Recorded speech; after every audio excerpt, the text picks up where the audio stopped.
Magandang araw sa inyo mga boss! Naimbitahan nga pala kami pumunta sa Baguio City at magstay sa bagong bukas na transient home or parang hotel na din. Hapon na nang makaalis kami sa bahay. At ang dala naming motor, big bike, Kawasaki ER6N na 650cc.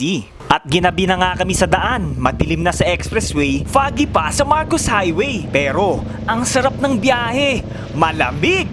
Ingat lang talagang mabuti pagka ganito na yung daan.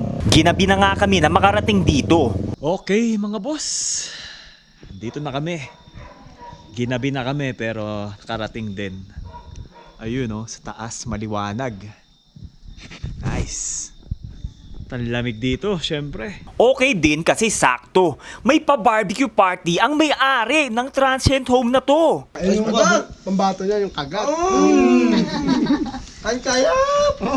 At pagpasok nga sa kwarto, ang ganda pala talaga dito. Kaya pag nagpa-picture ka sa loob nito, pang Instagram talaga ang dating. May kwarto, may sala, may kusina pa. At kumpleto sa gamit to So kung tagtipid sa biyahe or sa pasyal, pwedeng magluto na lang dito at kumain bago maglibot-libot sa Baguio City. May sarili na rin tong banyo At maganda rito, Japanese style pa. May mga iba't ibang gamit din dito na pwedeng paglibangan, gaya ng mga libro, gitara, board games at iba pa.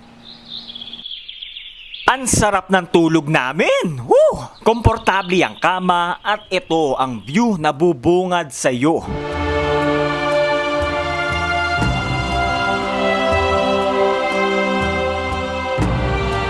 May balcony nga din pala dito kaya perfect magkape dito sa umaga. May sarili din itong parking kahit 4 wheels pa ang dala nyo, pwede. By the way mga boss, ang pangalan nga pala ng transient home na to ay Amor Sanctuaries. May mga packages sila na very affordable na pang-couple at pang-barkada. At ang room nga pala na tinuluyan namin, pwedeng 6 na katao ang magstay.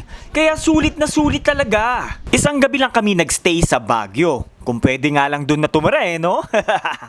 At ride na naman pa uwi.